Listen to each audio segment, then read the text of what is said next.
एक बार की बात है। एक बार एक अध्यापक एक संपन्न परिवार के शिष्य के साथ कहीं जा रहे थे। तो उस शिष्य को कुछ मजाक सूझी क्योंकि उसको रास्ते में किसी गरीब मजदूर के जूते दिखाई दिए। उसने अध्यापक से कहा, गुरुजी, अगर हम इन जूतों को छुपा दे तो कितना मजा आएगा। देखते हैं कि मजदूर पर इसका क्या असर पड़ता है। अब उसको तो मजाक सूझ रहा था, लेकिन गुरुजी ने कहा कि नहीं, गरीब इंसान के साथ इस तरह का भद्दा मजाक करना ठीक नहीं है। उसने कहा, क्यों ना हम इन जूतों में कुछ सिक्के डाल दें और देखें कि इसका इस गरीब मजदूर पर क्या प्रभाव पड़ता है।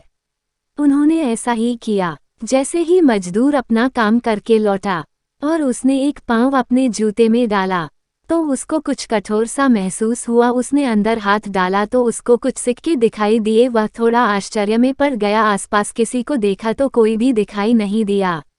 वापस उसने दूसरा पैर अपने जूते में डाला और वापस उसको उसमें कुछ सिक्के दिखाई दिए।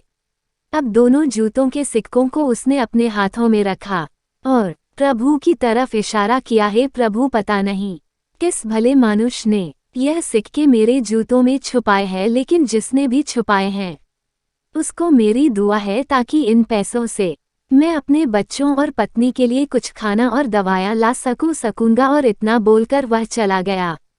इस बात को शिष्य और अध्यापक दोनों सुन रहे थे। अब अध्यापक ने शिष्य से पूछा कि अब तुम मुझे बताओ कि तुम्हें कैसा महसूस हुआ, तुम्हारी पहले वाली मजाक या मेरा यह तरीका। Heart touching story meaning in Hindi. तो उसने कहा कि गुरुजी, मैं आपसे क्षमा चाहता हूँ। अब मुझे समझ आ गया है कि सच्ची खुशी किस चीज़ में है। जब हम किसी की मजाक उड़ाते हैं तो हमें कुछ पल का आनंद मिलता है, लेकिन इससे हमें बद्दुआ मिलती है। लेकिन अगर हम किसी की मुश्किल परिस्थिति में मदद करते हैं और जिसकी भी हम मदद करते हैं उसको भी नहीं पता कि हमने उसकी मदद की है, लेकिन अंदर ही अंदर हमें पता है कि हमने उस इंसान की मदद की है, यही सच्ची खुशी है। जब हम दूसरों को खुशी देते हैं तो हमें सच्ची खुशी मिलती है। इसी तरह खुशियाँ बांटते रहिए, लोगों की मदद करते रहिए और दान करते रहिए जिसके भी आप काबिल हो। जितना भी आपसे बन पड़े दान करें, लेकिन दान जरूर करें। इसका मतलब यह नहीं है कि आपको कंपलसरी या अनिवार्य रूप से इतने रुपए दान करने ही चाहिए, क्योंकि हर किसी की ज़रूरत अलग अलग हो सकती है। अगर आप किसी को पैसों का दान नहीं कर सकते तो कम से कम चीज़ों का दान तो कर ही सकते हैं। मुझे पूरी उम्मीद है कि यह हार्ट टचिंग स्टोरी आपको ज़रूर अच्छी लगी होगी। आपका कीमती समय देने के लिए दिल से शुक्रिया।